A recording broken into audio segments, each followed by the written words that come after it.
Friends, સ્વાગત છે તમારા બધાનું મારા રસોડામાં। તો આજે આપણે બનાવીશું ગુજરાતીઓના દરેકના ઘરમાં બનતી તેવી દાળ ઢોકળીની રેસીપી।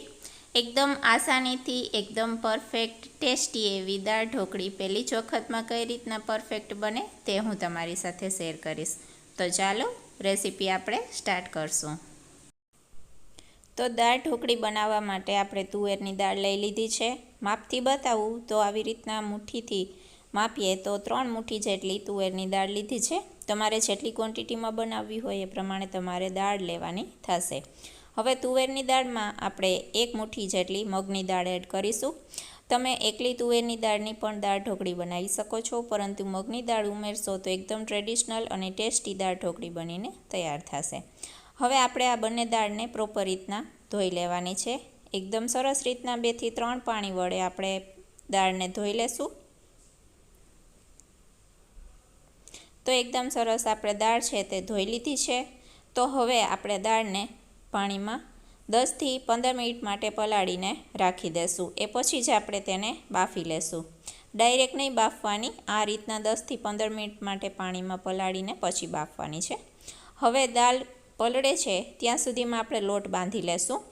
તો મેં 1 વાટકાથી થોડો ઓછો ઘઉંનો લોટ લીધો છે, જે આપણે રેગ્યુલર રોટલી માટે વાપરતા હોઈએ તે, અને 1 ચમચી જેટલો ચણાનો લોટ લીધો છે।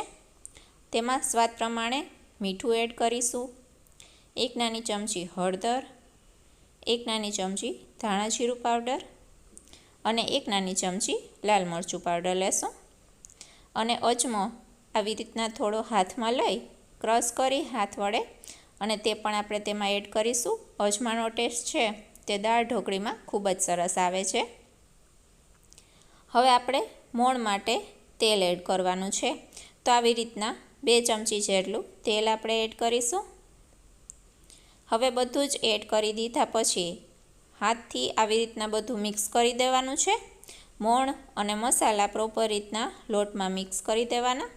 આ રીતના મિક્સ થઈ જાય એટલે હવે આપણે લોટ છે પાણીથી બાંધી લેવાનો છે।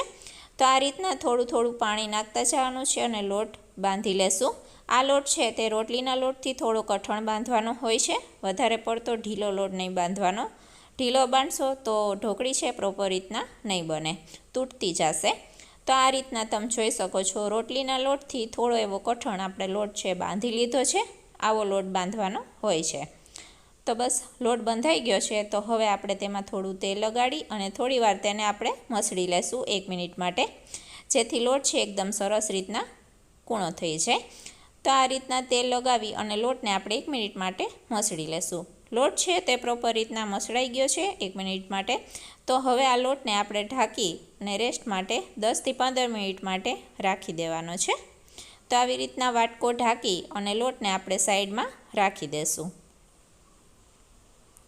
હવે આપણી દાળ જે પલાળી હતી તે પણ 10 થી 15 મિનિટ જેટલો સમય થઈ ગઈ છે અને જોઈ શકો છો આવી રીતના તમે નખની મદદથી ભાંગશો તો તરત ભંગાઈ જશે। હવે આપણે આ દાળને બાફવા માટે રાખી દેશું। તો એક કુકરમાં આપણે આ દાળ છે તે એડ કરી દેશું અને તેમાં આપણે પાણી ઉમેરી દેશું બાફવા માટે।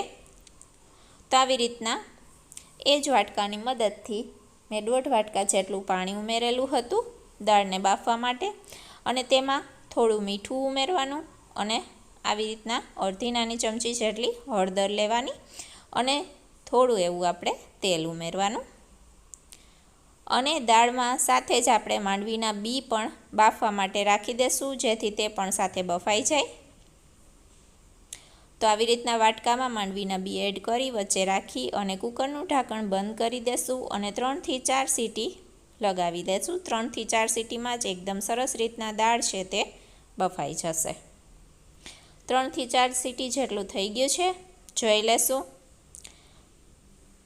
પહેલાં આપણે વાટકો છે માંડવીના બીનો રાખેલો હતો તે અલગ કરી લેશું અને જોઈ લેશું કે દાળ છે પ્રોપર રીતના બફાઈ ગઈ છે કે નહીં। તો જોઈ શકો છો દાળ છે એકદમ સરસ બફાઈ ગઈ છે। હવે આપણે દાળમાં બ્લેન્ડર ફેરવી લેવાનું છે, અથવા તમે હાથ રવાઈનો પણ ઉપયોગ કરી શકો છો। તો આ રીતના મેં હાથ રવાઈ ફેરવી લીધી હતી। તો એકદમ સરસ રીતના દાળ છે તે ક્રશ થઈ ગઈ છે। હવે આપણે વઘાર કરીશું। તો આ રીતના એક પેનમાં આપણે તેલ ગરમ કરવા માટે રાખી દઈશું. મેં 2 પાવરા જેટલું તેલ લીધું છે, જે અંદાજે 4 ચમચી જેટલું થાય છે. તેમાં આપણે 1 નાની ચમચી જેટલી રાઈ એડ કરીશું. રાઈ તતડે એટલે આખું જીરું એડ કરવાનું છે. અને સૂકા મસાલા લીધા છે, જેમાં તમાલપત્ર, ચક્રફૂલ, તજ, લવિંગ, સૂકા 2 લાલ મરચાં અને મીઠા લીમડાના પાન છે, તે એડ કરીશું. અને તેમાં સાથે આપણે 1 લીલું મરચું આવી રીતના સમારીને લીધું છે, તે એડ કરીશું. તીખું મરચું છે અને હિંગ લેશું. તીખાશ ઓછી પસંદ હોય તો મોળું મરચું લેજો. અને 1 સમારેલું ટમેટું છે, તે એડ કરીશું અને વઘાર કરીશું. સાતળી લેવાનું છે. તો આ રીતના આપણે દાળનો વઘાર છે તે તૈયાર કરવાનો હોય છે.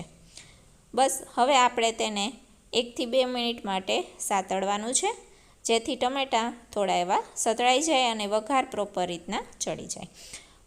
હવે આપણે તેમાં થોડા મસાલા એડ કરીશું, જેમાં 1 નાની ચમચી લાલ મરચું પાવડર, 1 નાની ચમચી ધાણા જીરું, 1 નાની ચમચી જેટલી હળદર લેશું અને અડધી નાની ચમચી જેટલો ગરમ મસાલો એડ કરીશું.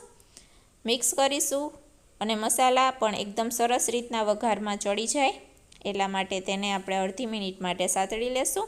હવે આપણે બાફેલી દાળ હતી તે વઘારમાં એડ કરી દેશું. કોઈ લોકો વઘાર છે ઉપરથી પણ દાળમાં એડ કરતા હોય છે, પરંતુ આ રીતના દાળનો વઘાર કરશો તો વધારે ટેસ્ટી તમારી દાળ ઢોકળી બનીને તૈયાર થશે. મિક્સ કરી દેશું. હવે આપણે તેમાં થોડું પાણી ઉમેરવાનું છે. તો મેં અડધા ગ્લાસ જેટલું પાણી લીધું છે.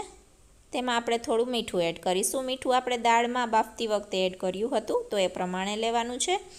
અને માંડવીના બી જે આપણે બાફેલા હતા તે હવે એડ કરી દેશું. તેમાં બધા જ આપણે મિક્સ કરી દેવાના છે. અને ગળાશ માટે મેં ગોળ લીધો છે અને ખટાશ માટે આંબલીનો પલ્પ લીધો છે. આંબલીના પલ્પ મેં એડ કર્યો છે, પરંતુ તેની ક્લિપ છે તે ઉતારવાની બાકી રહી ગઈ હતી, તો તે મેં એડ કરેલું જ છે. આંબલીનો પલ્પ 2 ચમચી અને ગોળ. ખટાશ અને ગળાશ તમે તમારા પ્રમાણે વધારે ઓછી પણ કરી શકો છો, પરંતુ દાળ ઢોકળી છે ખાટી મીઠી સરસ લાગે છે, એટલે ખટાશ અને ગળાશ થોડું ચડિયાતું લેવાનું છે. હવે દાળ ચડે છે ત્યાં સુધીમાં આપણે ઢોકળી બનાવીને તૈયાર કરી લેશું. તો લોટ છે એકદમ સરસ રીતના આપણો રેસ્ટ થઈ ગયો છે. 10 થી 15 મિનિટ જેટલો સમય થઈ ગયો છે. તો બસ હવે આપણે તેમાંથી રોટલી વણી લેશું. તો આવી રીતના મીડિયમ સાઇઝનો લુઓ લેવાનો છે અને લોટનું અટામણ લઈ અને રોટલી વણી લેવાની છે. રોટલી છે તે મીડિયમ સાઇઝની જ વણવાની છે. વધારે છે ને તે પાતળી રોટલી નહીં કરવાની અથવા તો જાડી પણ નહીં વણવાની, મીડિયમ વણવાની છે, મીડિયમ થિકનેસમાં. તો જો હું તમને બતાવી દઉં, આવી રોટલી રાખવાની હોય છે. વધારે પાતળી પણ નહીં અને જાડી પણ નહીં. હવે આપણે કટ કરી લેશું. તમને જે પણ સાઇઝ શેપ પસંદ હોય એ શેપમાં તમે ઢોકળી કટ કરી શકો છો આ રીતના. તો મેં મીડિયમ સાઇઝમાં આવી રીતના ડાયમંડ શેપમાં કટ કરી લીધી છે. તમે સ્ક્વેર શેપ પણ આપી શકો છો અથવા તો થોડા એવા નાની સાઇઝના પણ કરી શકો છો, પરંતુ દાળ ઢોકળી છે એ જનરલી આવી રીતના મીડિયમ સાઇઝની જ હોય છે. તો આ રીતના આપણે બધી જ ઢોકળી બનાવી કટ કરી લેવાની છે. અને જે દાળ એકદમ સરસ ચડી રહી છે તેમાં આપણે બધી જ ઢોકળી છે આવી રીતના બનાવીને એડ કરી દેવાની છે. દાળ એકદમ સરસ ગરમ ચડી રહી હોય ત્યારે જ ઢોકળી ઉમેરી દેવાની, જેથી પ્રોપર રીતના ચડી જાય. આ રીતના છૂટી છૂટી ઢોકળી આપણે બધી જ વણી અને કટ કરી અને ઉમેરી દીધી છે. તો મેં ટોટલ 3 રોટલી વણી હતી અને 3 રોટલીને આવી રીતના કટ કરી અને એડ કરી દીધી હતી દાળમાં. હવે આપણે તેને પ્રોપર રીતના પકાવવાની છે. ઢોકળી છે આપણે પાછળથી જે એડ કરી છે કટ કરીને, તે એકદમ સરસ રીતના ચડી જાય, દાળ પણ એકદમ સરસ રીતના પાકી જાય ત્યાં સુધી આપણે આ દાળ ઢોકળીને પકાવવાની છે. અત્યારે તમે તેમાં મસાલાનું બેલેન્સ પણ ચાખીને વધારે ઓછું કરવું હોય, કોઈ મસાલા એડ કરવા હોય તો કરી શકો છો. ઢાંકી અને દાળને આવી રીતના 10 મિનિટ માટે મીડિયમ આંચ ઉપર ચડવા દીધી છે, પાકવા દીધી છે. તો જોઈ શકો છો 10 મિનિટ પછી જોશો તો ઢોકળી છે એકદમ સરસ રીતના ચડી ગઈ છે અને દાળ પણ એકદમ સરસ પાકી ગઈ છે. એકદમ સરસ સુગંધ આવી રહી છે. અને ટેસ્ટ પણ કરી લેવાની, તમારે ઉપરથી કોઈ મીઠું કે નાખવું હોય, ખટાશ ગળાશ તમે નાખી શકો છો.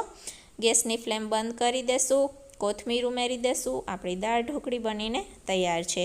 એકદમ સરસ ગરમા ગરમ ગુજરાતીઓની ખાસ ફેવરિટ એવી દાળ ઢોકળી બનીને તૈયાર છે. તમે આને ગરમા ગરમ જ પીરસી શકો છો. ખૂબ જ ટેસ્ટી લાગે છે. અત્યારે આ ચોમાસાના વાતાવરણમાં દાળ ઢોકળી ખાવાની ખૂબ જ મજા આવે છે. તો તમે પણ એક વખત આ રીતના દાળ ઢોકળી બનાવીને ચોક્કસ ટ્રાય કરજો. અને જો તમને મારી આ રેસીપી પસંદ આવી હોય, મારો વિડીયો પસંદ આવ્યો હોય તો ચેનલને સબસ્ક્રાઈબ કરજો, વિડીયોને લાઇક કરજો અને આવો નવો સપોર્ટ દેતા રહેજો. તો બસ મળું છું નેક્સ્ટ વિડીયોમાં નેક્સ્ટ રેસીપી સાથે. ત્યાં સુધી જય માતાજી.